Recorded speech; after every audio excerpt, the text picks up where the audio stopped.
हाय, अगर तुम भी क्लास 10th में हो तो इस वीडियो में आपको मैं सारे सब्जेक्ट वाइज स्ट्रेटजी बताने वाली कि आपको कैसे क्या करना है, कौन से बुक्स लेनी है, कौन से रिसोर्सेज फॉलो करने हैं।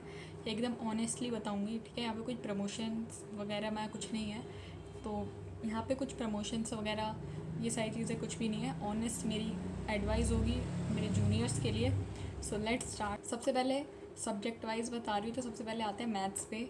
मैथ्स में तुम्हें क्या करना है, सबसे पहले तुम्हें अपने कोचिंग वगैरह में कोई चैप्टर समझना है ऑफ कोर्स। अब तुम्हें कौन सी बुक्स वगैरह सॉल्व करनी है, तो सबसे पहले एनसीईआरटी मैथ्स के हर एक चैप्टर के तुम्हें एनसीईआरटी करनी है बहुत अच्छे से। तुम्हें एनसीईआरटी का एक एक क्वेश्चन आना चाहिए, क्योंकि एनसीईआरटी बहुत बेसिक है और वो बहुत ईजी भी है, तो वो करना, ठीक है। वो बेस बनाएगा तुम्हारा।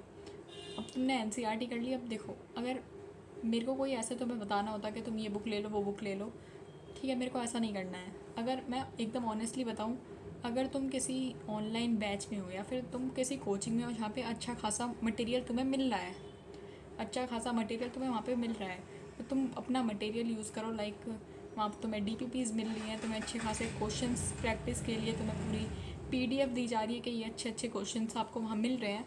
तो कोई बुक मत लेना। एज अ ऑनेस्ट एडवाइस दे रही हूँ मैं यहाँ पे। नहीं तो मैं बोल सकती थी कि ये बुक ले लो, वो बुक ले लो। नहीं, अगर तुम्हारी कोचिंग में अच्छा खासा मटेरियल मिल रहा है तो उसे फॉलो करना, और एनसीईआरटी को बस ये दो चीज़ें करना है। ये दो चीज़ें करना, ये चीज़ें इनफ हैं। अगर तुम यूट्यूब से पढ़ रहे हो, सेल्फ स्टडी कर रहे हो, कोई मटेरियल वगैरह कुछ नहीं है, जस्ट वन शॉट वगैरह से पढ़ रहे हो, तो क्या करना है, तो सबसे पहले तुमने वन शॉट देख लिया। अब करना है एनसीईआरटी। अपने एनसीईआरटी हो सके तो साथ साथ ही करते रहना। वन वन शॉट देखने के बाद ही कर लेना, ऐसा नहीं है कि बाद में कर रहे हो। ऑलमोस्ट साथ साथ ही कर लेना एनसीईआरटी को, बहुत ईजी है। देखो, सबसे पहले तुम एग्ज़ाम्पलर। अब एग्ज़ाम्पलर तुम्हें ऑनलाइन गूगल पे भी अवेलेबल है, या फिर तुम ख़रीद भी सकते हो मैथ्स के एग्ज़ाम्पलर। तो एग्ज़ाम्पलर करना एनसीईआरटी के बाद। एग्ज़ाम्पलर के बाद तुम करना प्रीवियस ईयर क्वेश्चंस।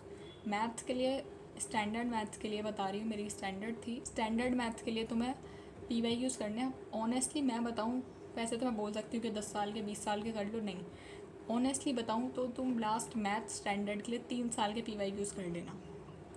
इस साल के 26 के, 25 के एंड 24 के मैथ स्टैंडर्ड के लिए। बेसिक ले तो तुम करना अच्छे से 5-6 साल के या 10 साल के, पर स्टैंडर्ड के लिए तुम लास्ट 3 साल के करोगे, इनफ है।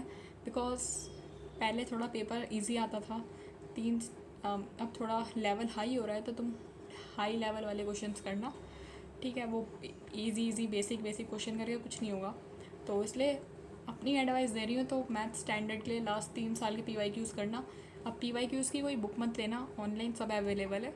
तुम गूगल पे लिख देना कि क्लास 10 ये क्वेश्चन पेपर, ये वाला वो वाला, ऐसे तुम गूगल पे लिख देना और वो तुम्हें आ जाएगा। तुम्हें एक लिंक सी आ जाएगी, उस पर क्लिक करना एंड वहाँ पे तुम्हें सारे पेपर्स शो होंगे, सीबीएसई के जितने भी पास्ट के पेपर्स हैं। तो वो के लिए प्रीवियस ईयर क्वेश्चंस के लिए कोई बुक मत लेना। एंड एग्जाम्पलर भी ऑनलाइन ही अवेलेबल है, पर वो थोड़ी पुरानी है, थोड़ी डिलेटेड, सिलेबस वगैरह भी है उसके अंदर, तो वो तुम देख लेना। अगर तुम्हें खरीदनी हो एग्जाम्पलर या फिर ऑनलाइन, वो तुम देख लेना। एंड प्रीवियस ईयर क्वेश्चंस तो ऑनलाइन अवेलेबल है, मत ही लेना बुक, क्या ही करोगे। अगर फ़ोन में देख सकते हो तो देख लेना, नहीं तो तुम बुक भी ले सकते हो प्रीवियस ईयर क्वेश्चंस की। अब तुमने प्रीवियस ईयर क्वेश्चंस कर लिए हर चैप्टर के। ये जो मैं स्ट्रैटेजी बता रही हूँ हर चैप्टर के लिए तुम्हें फॉलो करनी है। तो प्रीवियस ईयर क्वेश्चंस कर लिए। अब तुम्हें जब नवंबर, जब तुम्हारा सिलेबस कंप्लीट होने का टाइम आएगा, जब तुम्हें करने सैम्पल क्वेश्चन पेपर्स, तो मैं बस बता दे रही हूँ कि तुम्हें सैम्पल क्वेश्चन पेपर करने हैं। मैं एकदम ऐसे डीप में नहीं जा रही, क्योंकि वो मैं तुम्हें जब भी बताऊँगी जब तुम्हें करने होंगे। अभी तो तुम पहले स्टार्ट करो अपनी क्लास 10th, ठीक है। तो मैथ्स के लिए ये कर लिया तुमने। अब आते हैं एसएसटी के लिए। सबसे ज़्यादा हाईएस्ट मार्क्स एसएसटी में ही आते थे। लाइक प्री बोर्ड में मेरे 73 आए थे out of 80, and mid term में मेरे 78 आए थे आउट ऑफ 80, एंड बोर्ड्स का भी पता नहीं, बोर्ड्स में भी मेरे हाईएस्ट सोशल साइंस में आने वाले हैं। तो सोशल साइंस में कैसे तुम्हें करनी है, सोशल साइंस में तुम्हें कैसे तैयारी करनी है, सबसे पहले चैप्टर पढ़ लिया तुमने अच्छे से, नोट्स बनाना। सोशल साइंस में तुम नोट्स बनाना, मैंने खुद के नोट्स बना रखे थे, मेरी बहुत हेल्प हुई, मैंने अपने नोट्स से ही पढ़ा है। And NCERT line by line read करना, क्योंकि लाइन लाइन में से क्वेश्चन बन जाते हैं। तो सोशल साइंस के लिए एनसीईआरटी रीड करना, वन शॉट देखने के बाद एनसीईआरटी रीड कर लेना। एनसीईआरटी रीड करने के बाद अपने नोट्स बनाना, खुद के नोट्स बनाना, और साथ साथ रिवाइज़ करते चलना चीज़ों को। अब कौन से रिसोर्सेज लेने हैं, अगेन अगर तुम किसी कोचिंग वगैरह में हो तो वहीं का फॉलो करना, वहाँ पे तुम्हें अच्छे खासे क्वेश्चंस मिल रहे हैं तो वही करना। अगर कोचिंग में नहीं हो तो प्रीवियस ईयर क्वेश्चंस के लिए जाना, वो भी ऑब्वियसली वो भी अवेलेबल हैं गूगल पे, तो प्रीवियस ईयर क्वेश्चंस के लिए जाना and sample question papers. Now let's move to the science. आप सबसे पहले साइंस में तुम्हें वन शॉट देखना है, नोट्स बनाने हैं, ठीक है। NCERT line by line read करनी है। फिज़िक्स की NCERT line by line read मत करना। केमिस्ट्री की बहुत ज़रूरी है लाइन बाय लाइन रीड करने के लिए।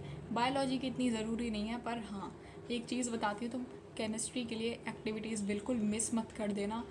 हर एक रिएक्शन, हर एक एक्टिविटीज़ एकदम अच्छे से पढ़ के जाना, क्योंकि ये मैं कर चुकी हूँ। मैंने एक्टिविटीज़ इग्नोर करी थी एंड एक्टिविटीज़ आ गई मेरे पेपर में और मैं फंस गई।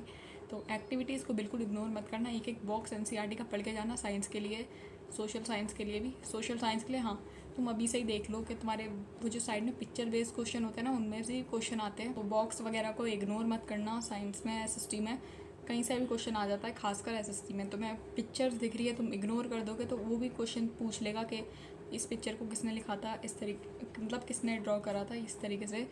तो साइंस के लिए तुम वन शॉट नोट्स वगैरह बनाना।